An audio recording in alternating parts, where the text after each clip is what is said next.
Have you ever had something that you know you should do, but you just don't want to do it? Like calling your mother, flossing your teeth, washing your feet and calves in the shower. For me, it's prepping for IDP drafts. There are so many players and so little content.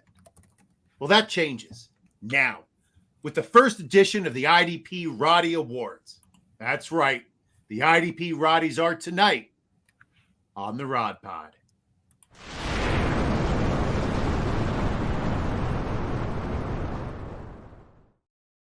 It's time to pull up a chair and talk some Dynasty football. I am your host, JJ Wenner, and this is the Rider Dynasty Podcast. With me are my co-hosts, Jameson Hutchinson and Joe Harlow. And for tonight's very special episode, we would like to welcome the one, the only, Sean Teague. How you doing, buddy? I'm doing great, guys. We got Independence Day festivities tonight, so I will be hammered probably not long after this pod. Woo! You should have started before, and maybe the fireworks could have gone off a little bit early. Well, tonight on the show, want to keep all my digits. Yeah, I don't want to JPP out here. No, because then you could give a massage, and I'd complain. And you have every right to. All right. Well, tonight on the show, we're going to be giving out some preseason IDP awards to some very deserving players. But before we do, a word from our sponsors. We're not just a bunch of pretty faces here at IDP Plus. We have an entire suite of tools and rankings for both offense and defense, plus rookie rankings, injury trackers, snap tools, premium articles, and more. And right now, you can get your first month for just $1 with the promo code MOCKDRAFT. Head over to idpguys.org after the show to get ahead of your lazy league mates and start your march towards fantasy football greatness today with the promo code MOCKDRAFT. The link and details are in the show description. All right, gentlemen, tonight is the IDP Roddy Awards, where the Rod Pod honors the IDP players who will make us laugh and cry and hopefully cheer this year. And I would like to introduce our host for tonight's activities, kicking us off with a musical review, Jameson Hutchinson. I am Jameson Hutchinson, obviously, and if I can be serious for a minute, I'd like to introduce our first award of the night, which will obviously be the Sweeney Award for Biggest Bust of the Season. So, that being said, this award is for players ranked by Fantasy Pros, and we're going for each of the top 3 tiered groups of each position on defense. So, we're going to start off with Sean, then we'll go to Joe, and last and not least, greatest of all time, JJ. But we'll kick it off with Sean here. Your bust for the NFL season coming up. So I'm going to take a guy that I kind of chose last year as being a definite sell because his value as an all-time high after his rookie season. Jalen Petrie.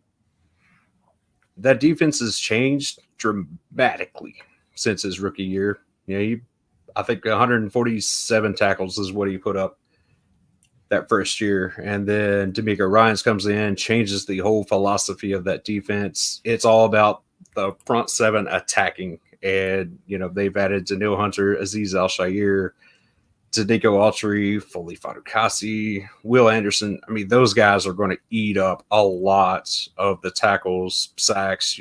He might make up with a little bit of interceptions, but there's no reason to be taking him early at safety, possibly not even as a safety one.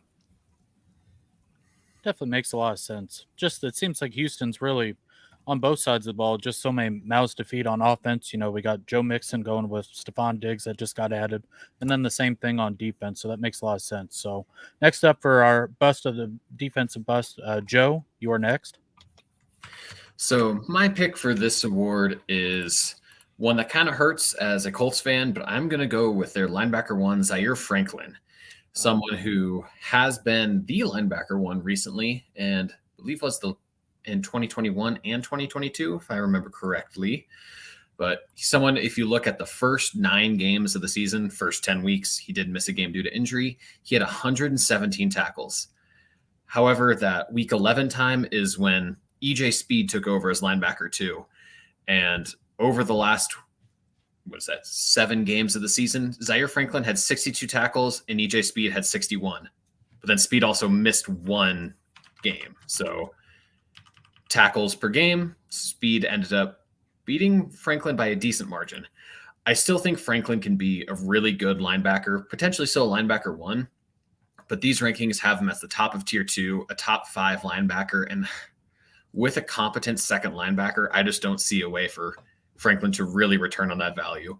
He blew up after Shaquille Leonard was injured for the 5th, 6th, and 84th times. RIP to your career, Shaq. But that's really what it took for Franklin to take off, was the injuries and being the only man there. And now that if Speed can be just decent, and we're going to smuggle him a little bit as a potential sleeper or value, but yeah. Definitely makes a lot of sense. Just with especially Chris Ballard over in Indy, he's just been very well known to hit linebackers time and time again. So Zaire Franklin is obviously the next one coming up. Replacing Shaq Leonard, who was really on a trajectory to be like one of the all-time great linebackers. It seemed he was on a hell of a run, and then Zaire Franklin steps up. So obviously, I think a pretty good candidate as well in Gus Bradley's system. Just how that defense is kind of setting up. So our last one, JJ, your bust for this upcoming season. Oh, well, thank you so much, Jameson, for introducing me. I'm happy to announce my nominee for the Sidney Sweeney Award. And it is Talanoa Hufanga, safety for the San Francisco 49ers. He is currently ranked as the DB 14 and is coming off of an injury-shortened season last year in San Francisco. The injury was an ACL, and although Hufanga is planning on being back for the season opener, will he be 100%? Although he puts up okay tackle numbers, his bread and butter are his big plays. But how explosive is he going to be coming back this year? The Niners also signed one of my favorite rookies, Malik Mustafa, out of Wake Forest. Now, you may recall that our own Joseph Harlow selected Mustafa 2nd overall in our DB rookie mock. That says a little bit about how good this guy can be. So with the injury concern, the overall fluidity of safety performance from year to year, and the presence of a solid rookie, I am proud to select Talanoa Hufanga as my Sidney Sweeney Award nominee. Makes a lot of sense. So go ahead. To bounce off that, just also have to factor in that Jair Brown from Penn State was a 3rd-round pick last year and got a lot of run in the wake of Hufanga. And Tashawn Gibson just got suspended as well. So I think Brown's going to get a lot more work. And he wasn't great as a rookie, but he was thrown in, and as we've talked about 500 times on the Rod Pod, Penn State players are not ready as rookies. They're not ready as second-year guys. They're not ready as third-year guys, which is going to lead into my next name, but we'll get there. But yeah, I think Brown really has a more well-rounded skill set and can really take a lot of that work from Hufanga, who just might not even see the field. Shocked to see him this high. I like that. It's another vote for my guy. All right, so Jameson, that leaves it up to you. The 3 nominees are Jalen Petrie, Zaire Franklin, and Hufanga. Well, I think it makes sense, especially if Joe's going to piggyback on it. So for the Sidney Sweeney Award here, I think I'm going to go with JJ and Hufanga to start this off. I think he made a lot of good – all of them had good cases, but with Joe kind of solidifying that on the back end, I think that locks that award up for him. So, but we got the obviously comment here. We got somebody who loves Hufanga. Hufanga's good. He's a fun player for sure. He's definitely fun. It just seems like the 49ers are really on their last kind of year all in as far as this team coming up here in 2024, and then some pieces can't pay everybody, especially on offense, but also on defense, and it can kind of mess up a lot. So moving on, going into our next award. So coming up here, our Rumpelstiltskin Award for deep sleepers. Also just players that are ranked so deep. So deep. How deep are they? So deep that they will surprise IDP managers with their finish? Yeah. So these players are all going to be ranked tier 4 or lower over on Fantasy Pros. So we're going to kick it off with Joe, and then we'll go JJ, and then wrap it up with Sean. So Joe, let's kick us off for our deep sleepers. So how I was just saying how Penn State rookies aren't ready, not ready in their second year, third year. We're going to go with a fourth-year Penn State player, and that is Baltimore Ravens edge rusher Odafe Owe. Someone who I loved as a prospect despite having 0 sacks in his final year at Penn State. Thanks, Nittany Lions, for being great at what you do. But this is a lot situationally. The top Baltimore Raven rusher always produces. See Jadeveon Clowney last season and Kyle Van Noy just kind of absolutely dominate the league. Clowney was, I believe, an edge 1, and that's with him being older and, well, him. So Owe started the season as a starter, but was injured early. Then the last 10 games of the season, he had 20 tackles and 5 sacks, which aren't elite numbers, but he was only playing about 40% of snaps in those games.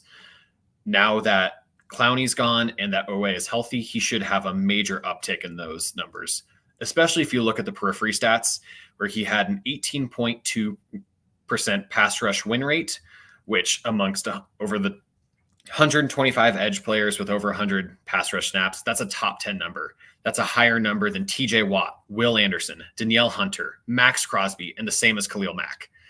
Other metrics for his pressure numbers and pass rush hurries were still top 32 in the league, despite missing 6 or 7 games.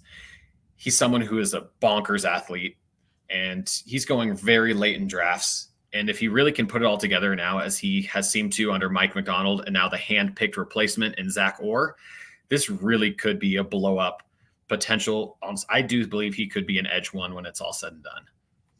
You're getting him in what tier? What tier was he in? Oh, where'd he go? Scrolling, I can't even find him. At least past tier 4, so it's obviously pretty deep. 70, edge 70 in tier 7. Oof. It's a little ridiculous, but a very compelling deep sleeper from Joe. So JJ, who is your deep sleeper? All right. Well, thank you, Jameson. Again, my nominee for the Rumpelstiltskin Award for a sleeper is Mr. Jermaine Johnson. Now, Fantasy Pros has him ranked as the DL35. To me, his name represents, because I'm old enough, represents mountain men. And he is ready to ascend to the top of the defensive lineman rankings. Entering his 3rd year, Jermaine Johnson has watched his production grow annually.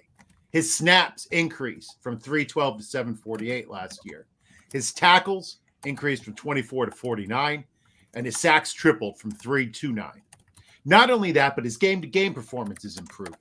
Last year, he scored below a 65 PFF grade in each of his first 4 weeks, and then only scored under that 2 times in the remaining 13, a 60 and a 64.5. The Jets replaced John Franklin Myers with Hassan Reddick, and I'm excited to see what Jermaine Johnson can do this year with his new running mate. He is currently ranked as the DL35 after a D12 finish last year.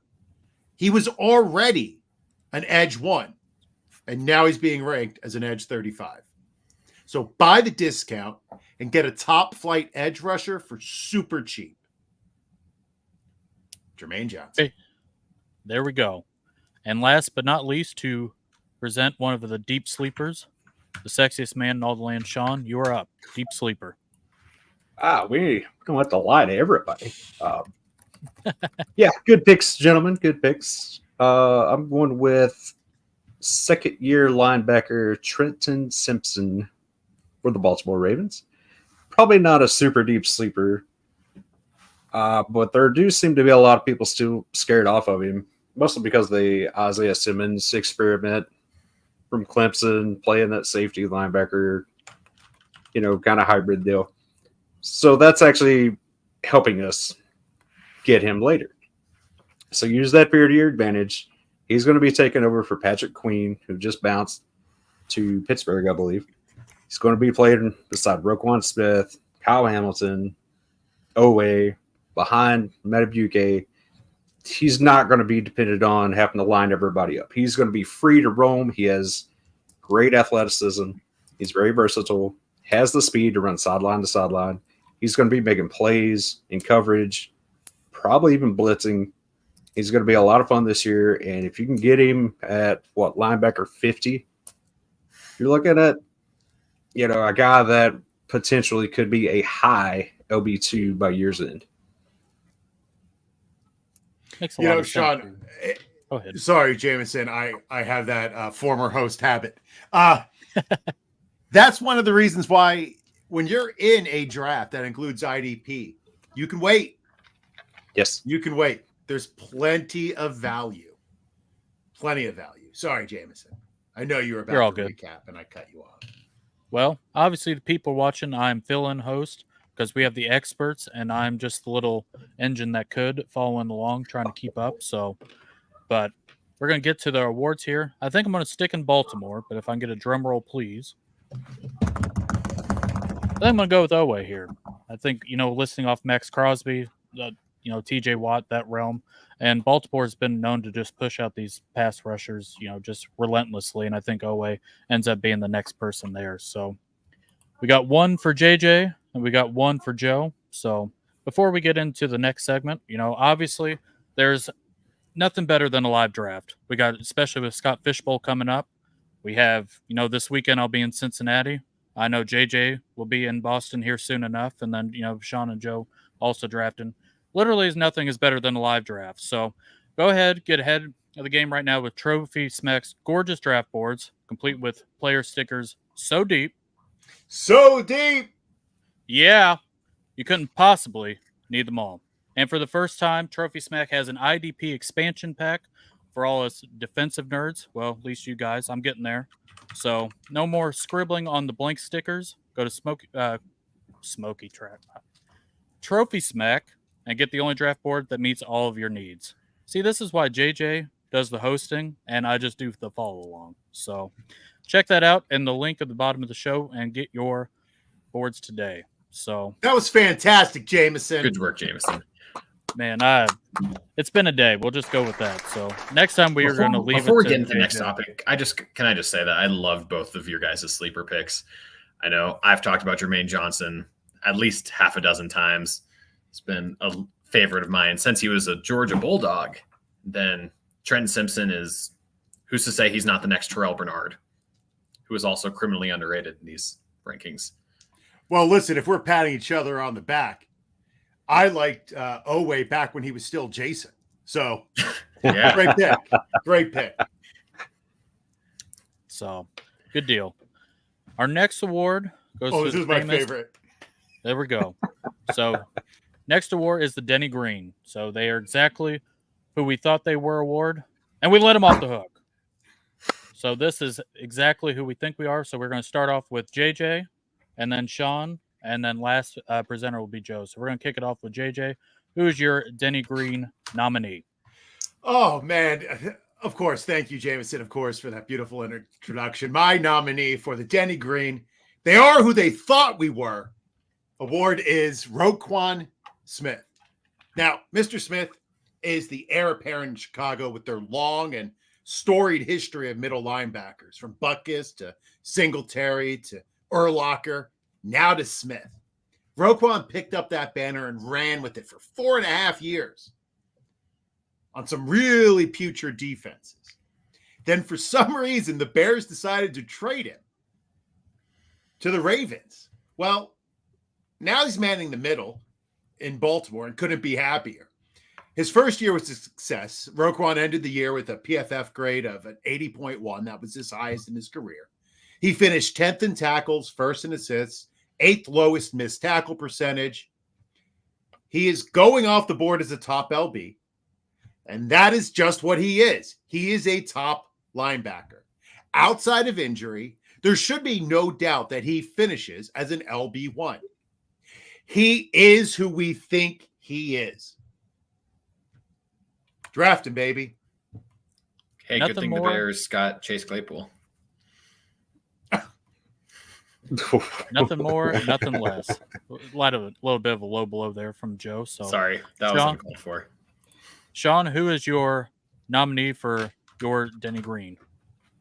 Probably the most consistent IDP player in the league, Mr. DeForest Buckner, representing the Colts the last 4 years. 4 years before that, 49ers. His numbers are about the same. He's the Mike Evans of defense. You know, Mike Evans is going to get 1,000 yards and a dozen touchdowns. Well, DeForest Buckner is going to get you 8 sacks, 60 tackles, and 20 TFLs. This dude is consistent across the board every year. He doesn't have the the sexy numbers like Aaron Donald did, the high spikes, and he doesn't have the lows either. I mean, this dude just flatlines right across. It's perfect. He's the kind of guy you can draft. Defensive line, defensive tackle. If you're in those type of leagues, set him. You don't have to check him anymore throughout the year. You just know he's going to get the numbers he needs. You can focus on the rest of your team. That's what I want. Makes a lot of sense. That's like those old infomercials, that guy yelling at you, set it and forget it. Bronco Peel? Yeah. The rotisserie chicken maker? Yes. Oh, I remember. So Pepperidge Farm remembers too. So it's but our last one, we're gonna let Joe for the Denny Green nominee. So far with the defensive backs, we've been pretty negative. So I'm gonna unnegative it, I guess. But someone who, make it positive. Though we're going to a very bad team. It's almost like I didn't study math. Weird. But a player who, as a prospect, you would not expect to be one of the most consistent defensive backs in the league, coming from a D3 school in Lenore Rhine, but Kyle Duggar. Very good, strong safety, literally. This year, there were only 5 or 6 more safeties who had more snaps than he did, and only one who had more snaps in the box slot area. So that gives him an elite role where he's going to be near the ball. And then more importantly, or in combination with that, the offense is going to be bad. We know I love Drake May. Jacoby Brissett, I think, is a very functional quarterback. O-line is The weapons are at best. And there's going to be a lot of learning curve. So I think the Patriots are really going to see a lot of runs against them. Kyle Duggar, he doesn't give you a massive ceiling, probably give you 2 picks, maybe 2 forced fumbles and recoveries a year, but nothing much more than that. But he has 100 tackles in 2 of the last 3 years, or just under 100 tackles in 2 of the last 3 years. It's a player who's in one of the highest turnover positions in the game. He is super solid. I think DB5, I think you're getting a tier 2 DB no matter what. Absolutely. So I think there were 3 solid picks here. But I mean, for Denny Green, they thought they are who we thought they were.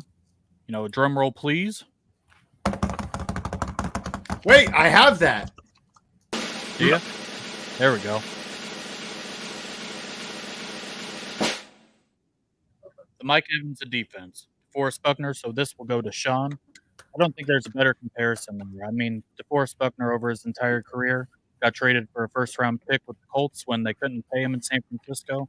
He just got plucked into the defensive line in Indy and has done the exact same thing. So Gus Bradley, you know, they got some new toys to play with. Latu will be running alongside him.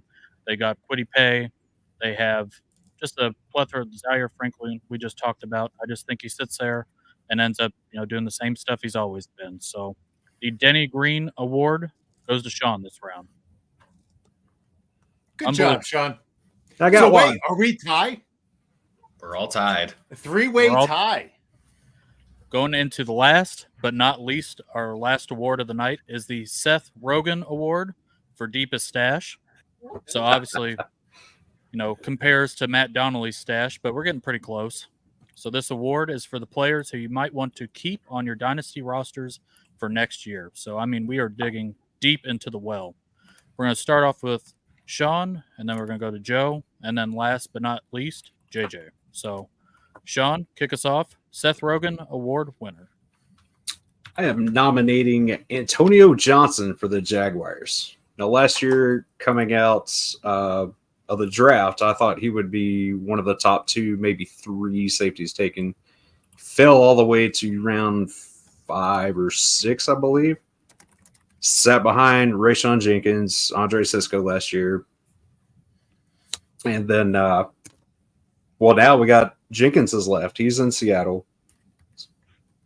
So we've opened up the door for more playing. They've lost all their nickel slot guys. I think Darius Williams, Trey Herndon.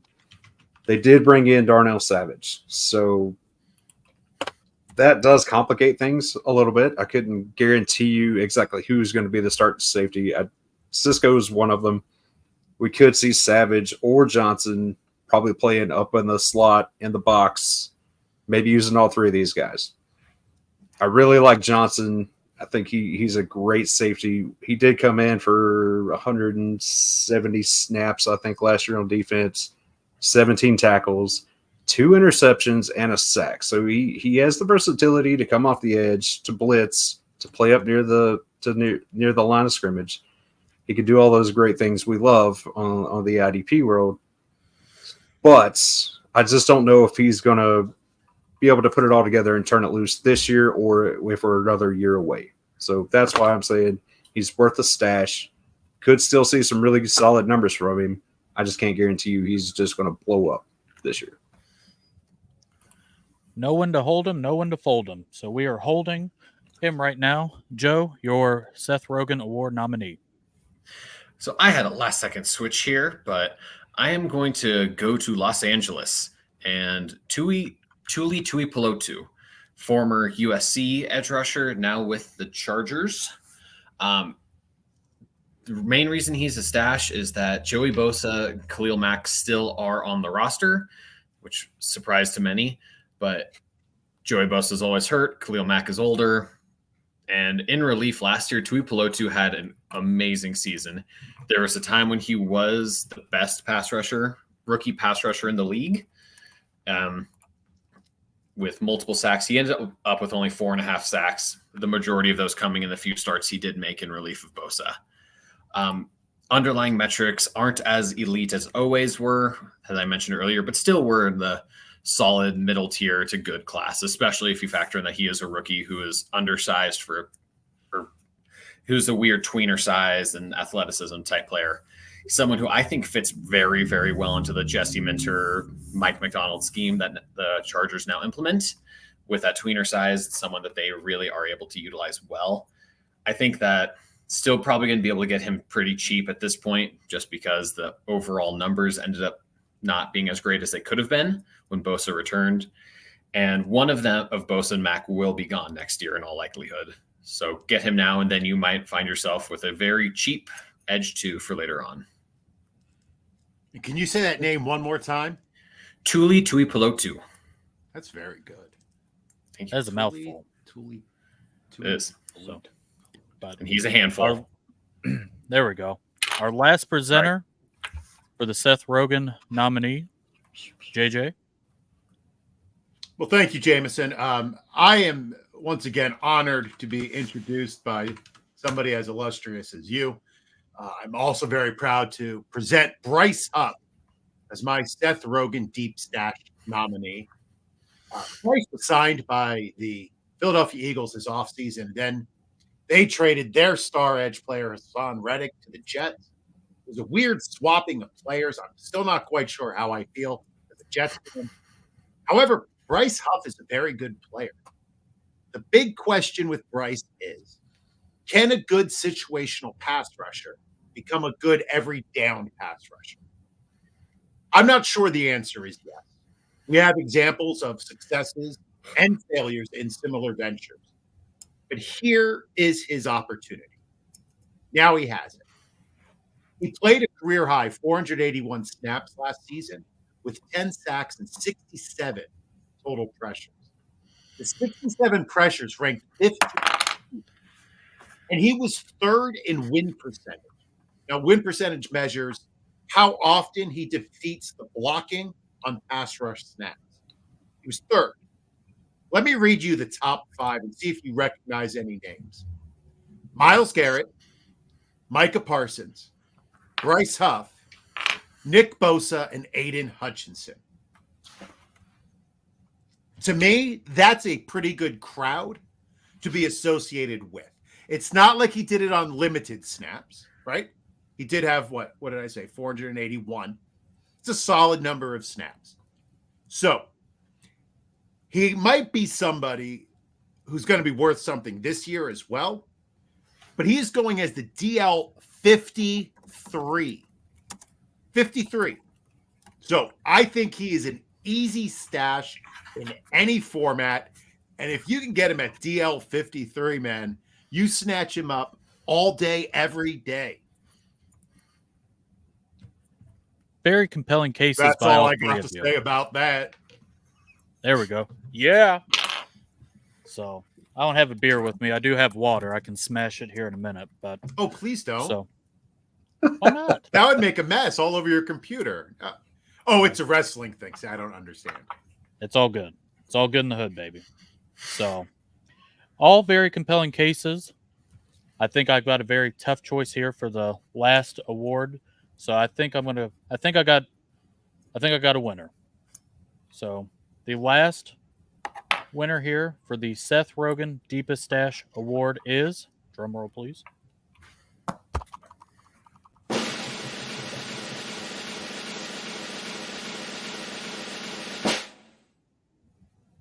Bryce Up. I think there at the end, you list all the guys that he was up there with. Such a compelling case. Joe left for a minute, but he's back now. Surely he's not upset by my choice here, but I think all of you did great.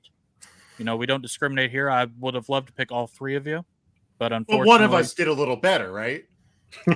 All right, enough. Yeah. enough. Maybe we just did worse. So, Hey, and now- now we're good. and now the winner is booted as a reward. So, but I think that finishes up the IDP Roddies from all of us. I think you all did great. I don't know. I think I might have been the worst host of all time, but you know, other than that, everything went very smooth. And with that being said, we're going to sign off here. But I'm going to let JJ finish it because it's not how you start, it's how you finish. And obviously, JJ finishes much better than I do. Wow. Wow. I don't even know what to say to that, except it is true. But thank you. Well, it is time for tags where we share any final thoughts that we may have and let everyone know where they can find us. Guests go first. Sean. You can find me at Sean8386 on the Twitter/X. Here in a little bit, you can find me out in the yard drinking and blowing stuff up. So look for me there. We will check out the police blotter for you later on tonight. Jameson, you are up.